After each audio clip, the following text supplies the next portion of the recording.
Pose 322. Study Session 13. West African Sources. Amilcar Cabral. Introduction. Amilcar Cabral of Portuguese Guinea, now Guinea-Bissau, remains one of the most prospective of the generation of Africans that led the nationalist struggle on the continent for an end to colonial rule. He was killed by a parcel bomb in the early 1970s, shortly before Guinea-Bissau emerged from Portuguese colonial rule into a sovereign state. In this lecture, Cabral's contribution to contemporary African political thoughts are outlined. Learning outcomes. At the end of this lecture, you should be able to discuss Amilcar Cabral's contribution to African political thoughts and identify and assess these contributions. Amilcar Cabral. Amilcar Cabral was born in Portuguese Guinea in 1924 and was educated in Lisbon, Portugal. When he was a student, he founded student movements dedicated to African nationalism. On his return to Africa in the 1950s, he began forming independence movements and was instrumental in the formation of the Partido Africano da Independencia da Guinea, Cabo Verde, PAIGC, the liberation movement for Guinea-Bissau in 1956. Two major areas in which Cabral had made some contributions to African political thoughts are his attempt to reformulate, in the light of African experiences, the classical Marxist position on social and historical change, and his analysis of the national liberation struggles and the subsequent movement that led to independence for much of Africa. Let us now examine these contributions in some detail. Before then, however, you are expected to read relevant texts on the classical Marxist position on how social change occurs and what brings such change into being, as well as the history of the anti-colonial struggle in Africa. Social structure, social and historical changes in Africa.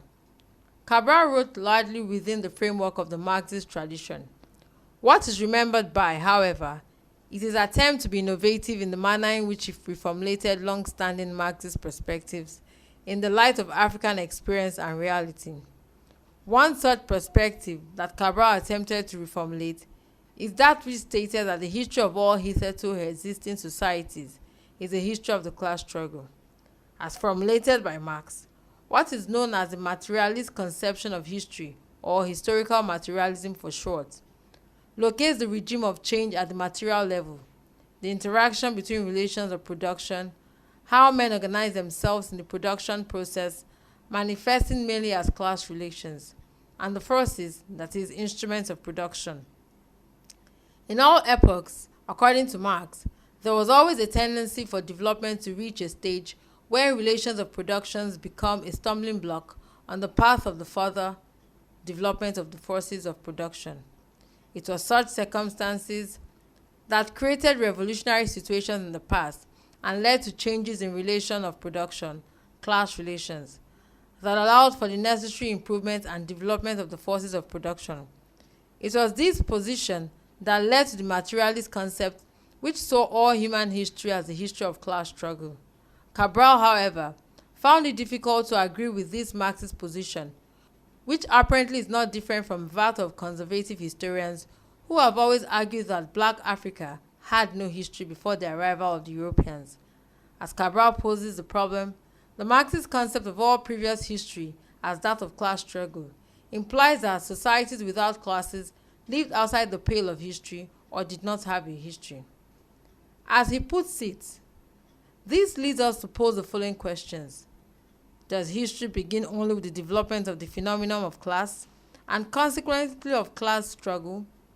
To reply in the affirmative would be to place outside history the whole period of human groups from the discovery of hunting and later of nomadic and sedentary agriculture to the organization of land. It would also be to consider, and this we refuse to accept, that various human groups in Africa, Asia, and Latin America were living without history or outside history at the time when they were subjected to the yoke of imperialism. He believes that class itself as a socio-economic phenomenon arises from two interdependent factors, namely the level of productive forces, and the pattern of ownership of the means of production, and therefore notes that his refusal to agree wholesale with the classical Marxist position on historical change leads him to conclude that if class struggle is the motive force of history, it is so only in a specific historical period. This means that before the class struggle, and necessarily after it, one of the several factors was and will be the motive force of history. He goes on to say that it is not difficult to see that this factor in the history of each human group is the mode of production, the level of productive forces, and the pattern of ownership, characteristics of that group. Furthermore, classes themselves, class struggle, and their subsequent definition are the result of the development of the productive forces in conjunction with the pattern of ownership of the means of production. It therefore seems correct to conclude that the level of productive forces, the essential determining element in the content and form of class struggle, is the true and permanent motive force of history. He then goes on to highlight at least 3 stages which the history of human groups or the entirety of humanity goes through. These are: 1. A first stage characterized by a low level of productive forces, corresponding to communal society with horizontal social structure, no classes, and no state. 2.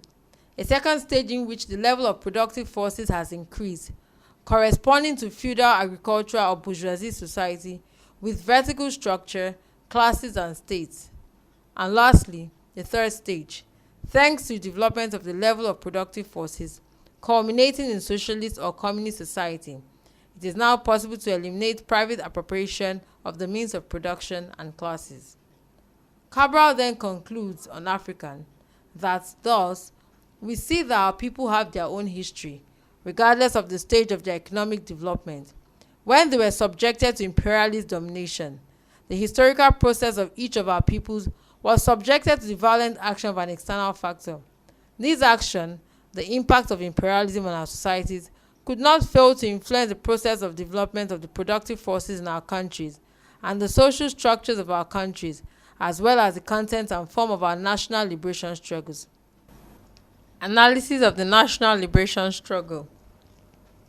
For Cabral, the anti-colonial national liberation movements that sprang up in Africa in the first half of this century were only a response to the imperialism and colonial system brought into the continent by force, only about a century earlier.